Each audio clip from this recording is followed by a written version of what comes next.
Megastar Chiranjeevi గారు ఏంటి జగన్మోహన్ రెడ్డి గారు ఫోటో పెట్టి మెగాస్టార్ గురించి మాట్లాడుతాను అనుకుంటున్నారా? ఎస్, కొంచెం విడమర్చి చెప్పేటువంటి ప్రయత్నం చేస్తాను. లాస్ట్ వరకు చూడండి. రీసెంట్ గా మెగాస్టార్ చిరంజీవి గారి గురించి కొన్ని ఆయన మీద పడి ఏడ్చేటువంటి కొంతమంది వ్యక్తులు, కొన్ని మీడియా సంస్థలు, కొంతమంది social media batch, psycho batch. Ganesh gold తాకట్టులో ఉన్న బంగారాన్ని విడిపించి కొనబడును. సంప్రదించండి 9966651144. వీళ్ళు అదే పనిగా మెగా ఫ్యామిలీ మీద ఎప్పుడు పడి ఏడవటం తప్ప ఇంకొక జీవితమే లేదు అన్నట్టుగా బ్రతికేటువంటి కొంతమంది వ్యక్తులు ఉంటారు.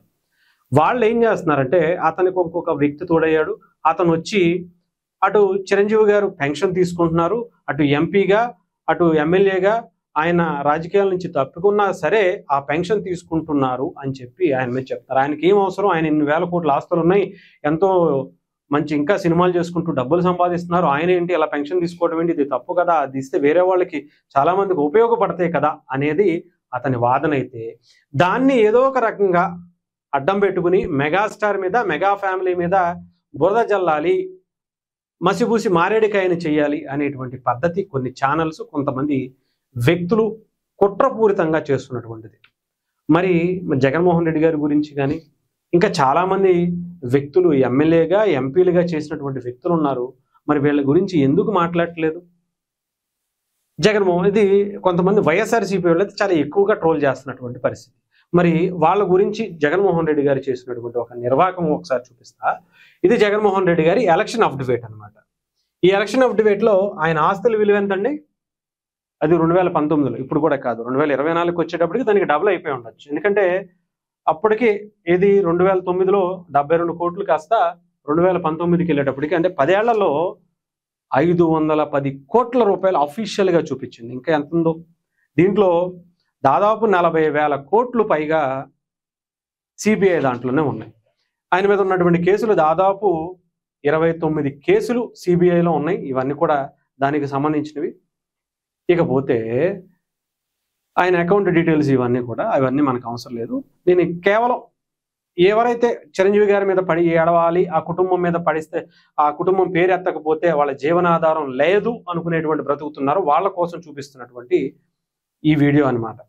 ఇక్కడ source of income details Jaganmohan Reddy గారిది.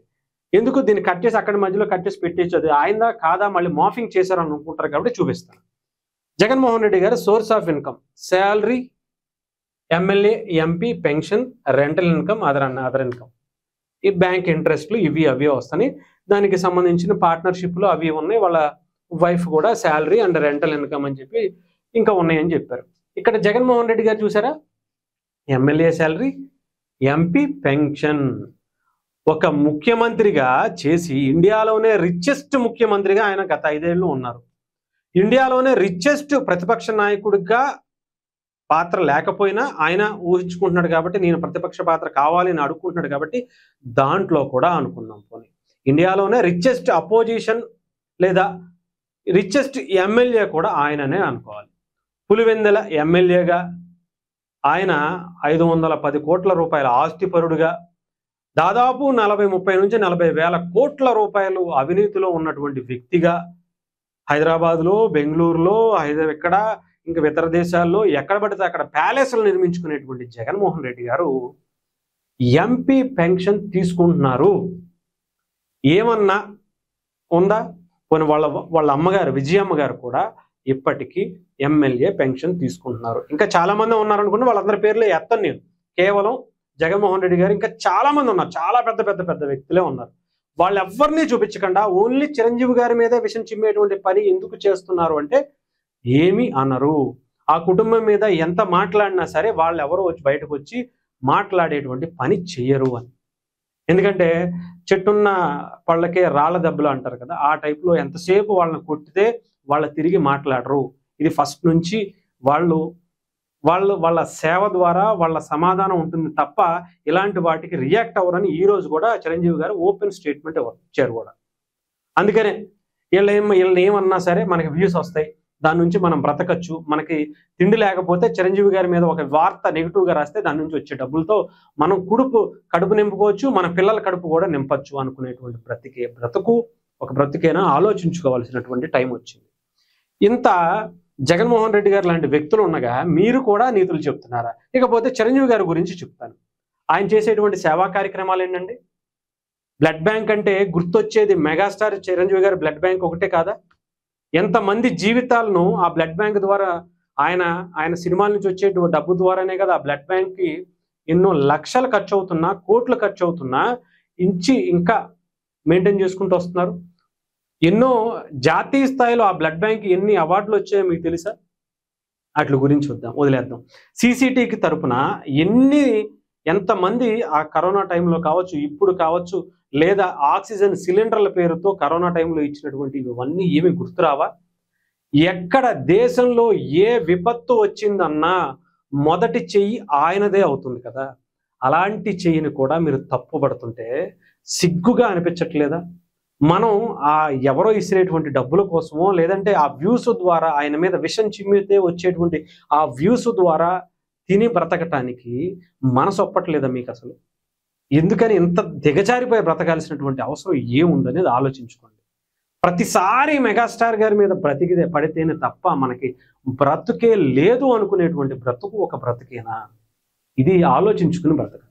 ఇంకా చాలా మంది ఉన్నారు, కాకపోతే ఎక్కువగా ఈ వ్యక్తికి సంబంధించినటువంటి వ్యక్తులే సోషల్ మీడియాలో ఈయనేదో దేశోద్ధారకుడు, చాలా మందికి ఎంతో డబ్బులు ఇచ్చేసాడు, సేవాగుణం ఎర్రని చేత్తో ఎంగిలి మెతుకు కూడా విసరినటువంటి వ్యక్తులు పవన్ కళ్యాణ్ గారి గురించి, చిరంజీవి గారి గురించి మాట్లాడుతున్నారంటే అసలు ఏం అర్హత ఉందని? మెగాస్టార్ గారు కాలి గోటికైనా సరే, ఆ కాలి గోటికి ఉన్నటువంటి దుమ్ముకైనా సరే మీరు సరిపోతారా? మీరు ఏం మాట్లాడుతున్నారో ఆలోచించుకునైనా సరే, లేకపోతే తెలుసుకునైనా మాట్లాడండి. ₹1 కోటి ఎంతో రిలీజ్ చేశాడు విజయవాడ వరద బాధితులకి. ఏమైపోయాయి? సీఎం ఫండ్కి రాలా. ఎక్కడ ఖర్చు పెట్టాడు? ఏమన్నా లెక్కలు ఉన్నాయా? ఎవరికన్నా చూపించాడా? ఎప్పుడన్నా ₹1 హెల్ప్ చేశాము అని ఎప్పుడైనా సరే చెప్పుకునేటువంటి స్థితి అన్నా మీకు ఉందా? ఎందుకు మీరు కూడా మాట్లాడేస్తే, మీరు కూడా చెప్పేస్తే ఎలా? కొంచెం అయినా ఆలోచించుకోవాలి. ఇకపోతే లాస్ట్గా చెప్పదలుచుకుంది ఏంటంటే, చిరంజీవి గారు దీన్ని తీసుకుంటున్నారా లేదా ఇవన్నీ పక్కన పెడితే తీసుకుని ఉండొచ్చేమో, ఆయనకు తెలియకపోయి ఉండొచ్చేమో. చాలా వచ్చేటువంటి ఆడిటర్లో, ఇంకొకళ్ళు అకౌంటెంట్లో చూసుకునేటువంటి పరిస్థితి ఉంటుంది. అయినా కూడా ఆయన ఒక ₹60,000 కనుక నిజంగా వస్తే దానికి 100 రెట్లు వేసి ప్రజలకి సేవా కార్యక్రమాల ద్వారా ఇచ్చేటువంటి ఏకైక వ్యక్తి చిరంజీవి గారు. అలాంటి వ్యక్తి గురించి మాట్లాడే ముందు మన నోరు ఎంత పునీతమైందో ఆలోచించుకుని మాట్లాడాలి. నాకు తెలిసి అయితే ఆయన ఎప్పుడో ఆ సేవా కార్యక్రమాలకి ఖర్చు పెట్టమనే ఇచ్చేసే ఉంటారు. అందులో ఎటువంటి సందేహం లేదు. నిజంగా చెప్పాలంటే గవర్నమెంట్ అయినా సరే ఆ 60,000 రిటర్న్ ఇచ్చేస్తే నిష్పక్షపాతంగా ఎవరికన్నా సేవ చేయడానికి ఖర్చు పెడుతుందో లేదో తెలియదు, కానీ చిరంజీవి గారు మాత్రం అంతకు మించి ఎవరికైతే అది చేరాలో, ఎవరికైతే ఆ డబ్బులు చేరితే అది ఉపయోగపడుతుందో ఆయనకన్నా నాకు తెలిసి ఎవ్వరికి తెలియదు అంత అద్భుతంగా అవి ఎంతో నిరుపేదలకి, ఎంతో మంది కష్టాల్లో ఉన్న వాళ్ళకి ఇచ్చేటువంటి కార్యక్రమం చేయగలుగుతారు. నిజంగా ఆ 60,000 గవర్నమెంట్ ఇస్తే ఎవరు ఏ రకంగా ఖర్చు పెట్టేసి దుబ్బేస్తారో, ఏ రకంగా వాడుకు దుబ్బుతారో తెలియదు, కానీ చిరంజీవి గారు మాత్రం డెఫినెట్గా ఆ 60,000కి ఇంకొక 100 రెట్లు వేసి, 10 రెట్లు 20 రెట్లు కాదు, 100 రెట్లు వేసి 60 కోట్లకు పైగా ఆయన ఖర్చు పెడుతున్నటువంటి పరిస్థితి. అలాంటి వ్యక్తి గురించి మనం మాట్లాడే ముందు మనం ఏం చేశాం, మనం పెద్ద గొప్పగా చెప్పుకున్నటువంటి వ్యక్తులు ఏం చేశారు అనేది ఆలోచించుకుని మాట్లాడండి.